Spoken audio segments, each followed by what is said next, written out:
I think it's like 64. David, do Crawford will fight you if he beats Canelo? I wouldn't fight Crawford. I'm at 175. It was never about the paycheck for Crawford. It was about legacy, about greatness, about securing his place in boxing history. Now, in pursuit of that ever-growing legacy, Team Crawford is turning their attention to the powerhouse of the 168-pound division, the fighter known as the Mexican Monster. David, Crawford will fight you if he beats Canelo? You can't take Crawford's skill away. You know, you have to give him credit for his skill. He's an amazing fighter. He's an amazing technician in the ring. And Benavidez is like 6 foot something. You know what I mean? Then you gonna come in 190, 200 probably. You know what I mean? Like you never know. Like that's a big dude. Like you know what I mean? And he's skilled, man. You know what I mean? So it's like, you know, I might as well go to heavyweight if I fight Ben. After toppling one of boxing's biggest names, Terence Crawford and his team are now setting their sights on a new formidable opponent, David Benavidez. Once the fighter Canelo Alvarez seemed to steer clear of for years, Benavidez has now become a primary target for Crawford's next big move. When you'd want to see Bud fight in this era, that you think, you know what, that'd be a great fight. Well, I would say Benavidez, but he's too, you know, that weight class is too high for him. So, you know, where he's at now is great. If this matchup happens, it'll have to take place at super middleweight, Benavidez's natural weight class. But here's the catch. Crawford has already proven he can do more than just hang at 168. He's shown he can dominate. talking about Crawford. Oh, Crawford and Benavidez. He said he wanted if Benavidez to make 168. We just talked to Womack and he was like, "Nah, we don't want to do that." I just think Benavidez, he's like what, 6'5", 6 something like that. He's a big dude, bro. Yeah. Turkey Alaushik was all smiles following Crawford's big victory, and now he's adding fuel to the fire online. He recently dropped a bold post on X, asking, "Can David Benavidez still make 168? A not-so-subtle signal that a Crawford versus Benavidez clash could be more than just talk. Here, Kamaru, Terence Crawford versus the Mexican monster, David Benavidez. I knew it was coming. He was the mandatory for Canelo. Oh Canelo. My God. Relax. What's up? The scariest guy in the division. He's not in the division. He said he could still make 168 pounds. The reason why he wasn't, because nobody wants. Against Canelo, Bud was like lightning in the ring, fast, elusive, and razor-sharp. Canelo was left chasing shadows. Now imagine that same speed and elite fight IQ going up against a naturally larger, non-stop force like Benavidez. That's the kind of showdown that could shake the entire boxing landscape. I feel like Bud needs a Benavidez. And then that would mean Benavidez would have to go into a different body and bring himself back down to 68 when he's already getting settled in at 175. That's just Turkey trying to pull rank. Turkey trying to show he got a golden arm. You know what I mean? Now here's where things really get interesting. After all the chatter about Turkey throwing around big money, Crawford finally gave us a glimpse into his mindset about Benavidez, and you can sense the respect. He acknowledges the threat, calling Benavidez basically a heavyweight in disguise. Bud even joked, "If I'm gonna fight him, I might as well jump up and start taking on heavyweights." It's lighthearted, but the message is clear. Benavidez is a serious mountain to climb.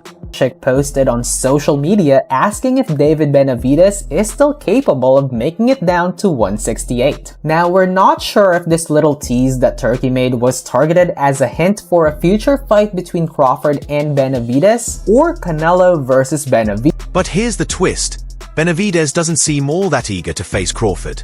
Sound familiar? Canelo had a similar reaction at first. He brushed off the idea of fighting Bud, until a jaw-dropping $150 million offer hit the table. Suddenly, that no thanks became the biggest fight of his career. That's the influence of Turkey Alaushik. When he brings out those massive paydays, hesitation disappears fast. Legacy is great, but when you're staring at a 9-figure check, not interested quickly turns into where do I sign? If you were at 168, when we think about anybody at 168 outside of Canelo, the first name that comes to anybody's mind is David Benavidez. What about the potential for a fight like that? Oh, like I said, man, that's a big dude. You know what I mean? He ain't even at 168. You know, when you look right now, it's at 175, yeah. He probably can't even make 168 no more. And honestly, he's not wrong. Benavidez steps into the ring looking like he devoured the entire cruiserweight division for breakfast. But here's the kicker. Crawford still believes he has the upper hand in speed, timing, and raw skill. That's the essence of Bud's confidence. He'll size you up, acknowledge your power, even call you dangerous, and still tell you why he's walking away with your lunch money. That's exactly why fans love him. He doesn't duck smoke. He studies it, dissects it, and treats every fight like a chess match. There's no chance. There's no chance. Benavidez is too big, too strong, too fast for these guys. Benavidez would beat these two guys, I would say, easy. Man didn't even blink. Just shut it down like a dad cutting off the Wi-Fi when you've been gaming too long. Here's where I'm at. Yeah, Benavidez is definitely a beast. No question. But every time someone talks about someone being too big or too strong for Crawford, he pulls a trick out of his sleeve and turns legends into warm-up acts. So, would I drop my last pay-per-view dollar to watch that fight? Absolutely. I think he should have maybe fought Benavidez instead. Maybe that would have been a better fight for him. Who? Benavidez. Oh no, Benavidez would destroy him. Not even close. Just like Benavidez would destroy Crawford. I'm not gonna lie. Hearing Garcia say Benavidez would take out both Canelo and Crawford had me nearly spitting out my drink. Like, come on coach, let us have our daydream for a minute. But I get it. Garcia isn't here to sugarcoat things. He's basically saying, look, Crawford's a once-in-a-generation fighter, but Benavidez? He's a whole different kind of beast. And honestly, you and I both know that's the kind of fight where size and raw power start to make even Bud look human. Still, you have to laugh at the way Garcia dropped that bombshell. When you look at these fights, you know, especially coming up, you gotta be realistic. You gotta, say, all right, how big is this dude really is? Because David Benavidez, he can fight his ass off. Me personally, I believe in my skills and my ability that I can be. Big opponents, small ones, it doesn't matter. In Crawford's mind, he's the one moving the chess pieces. And honestly, that's hilarious.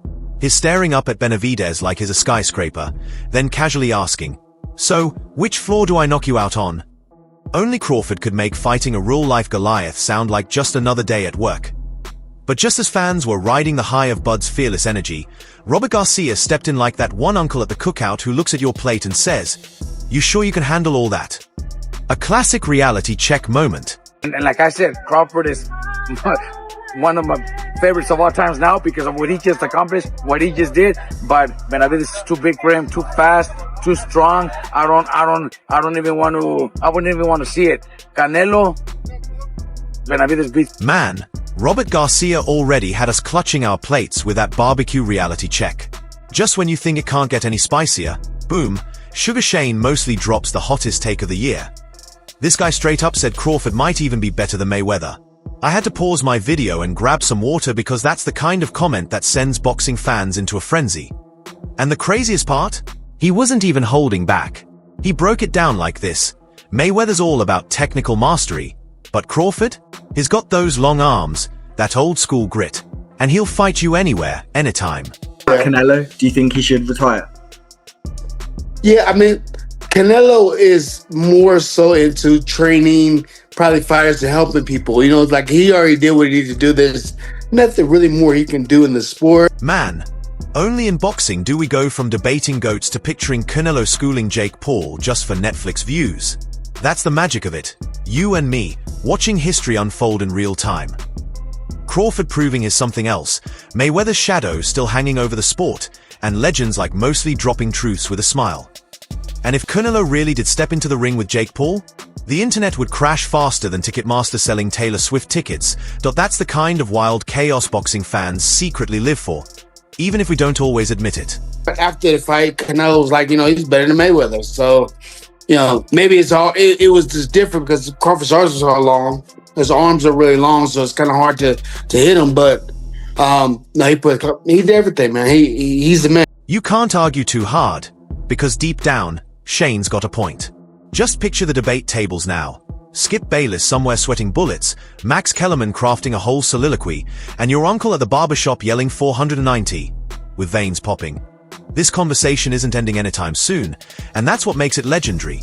Then mostly drops the Canelo retirement talk like it's just another casual Tuesday, like, yeah, Canelo's done his part. Maybe it's time to switch gears, start training fighters. Or who knows, Maybe even take a $100 million fight with Jake Paul. That Sal Alvarez has been able to sell himself in such a way because of his personality, because of the nature of the relationship with the Mexican contingent, his relationship with the broadcasters, whereas Terence Crawford has travelled a little bit under the radar, always been seen. He doesn't have the biggest of personalities, so he doesn't sell himself in that certain way. I really felt Simon's frustration when he called out the scoring and even took shots at Max Kellerman for bringing up retirement right after Crawford's biggest win. Like, come on, the guy just secured his spot in the Hall of Fame, and your first question is, so, when's the farewell tour? That's like asking Usain Bolt if he's done running right after smashing a world record. We need to live in the moment. Crawford just pulled off a victory that shook the entire sport, and instead of celebrating, people are already pushing him out the door. If anything, Simon's right. Forget the paychecks. Forget the flawed scorecards. Nights like this are when boxing fans should just sit back and soak in greatness. Would you think Bud would retire? I didn't actually ask you that. Do you think Bud could call it a day? He probably will retire for a year, maybe. If he does, a year or 2 years like that, right? A year. But he's coming back. Yeah. He's coming back. He's a fighter. He's coming back. Come on. Right after Shane mostly dropped that bomb saying Crawford might be better than Mayweather, Simon Jordan steps in with some straight-up accountant vibes. Like he just cracked open the purse contracts himself. And honestly, he's got a point. Canelo strutted out of Vegas carrying a paycheck so heavy, he probably needed a forklift. $150 million. Meanwhile, Crawford, who actually made history, walked away with $50 million. Don't get me wrong, $50 million is enough to buy an island and disappear forever. But compared to Canelo's haul, it's like Bud brought the masterpiece and Canelo got paid for framing it. That's boxing for you. Skill pays the bills, but superstar branding builds the mansion. This is the only thing I found controversial about it was the appalling scoring.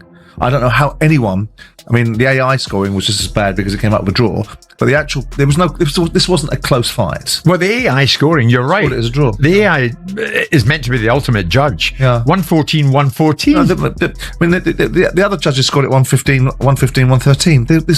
There was miles. All right, let's close this out. Crawford just shook up boxing once again, and now the entire sport is buzzing with questions. Is Benavidez next? Another fight for legacy? Or will Bud just kick back on his throne while everyone else tries to catch him? Whatever happens, this era feels electric. We're watching a fighter rewrite the playbook live. And the debates? They are only getting started. Crawford versus Benavidez, comparisons to Mayweather, Canelo's next move. Boxing right now has more plot twists than a Netflix series. That's where you come in. Drop your hottest takes in the comments. Does Crawford really have what it takes to take down the Mexican monster? Or is Robert Garcia's warning spot on? And will size finally be the game changer? Let's get this conversation rolling. And hey, don't forget to like, share, and subscribe to Boxing Headquarters. We're just getting warmed up. The next one? It's going to be even crazier. Catch you there.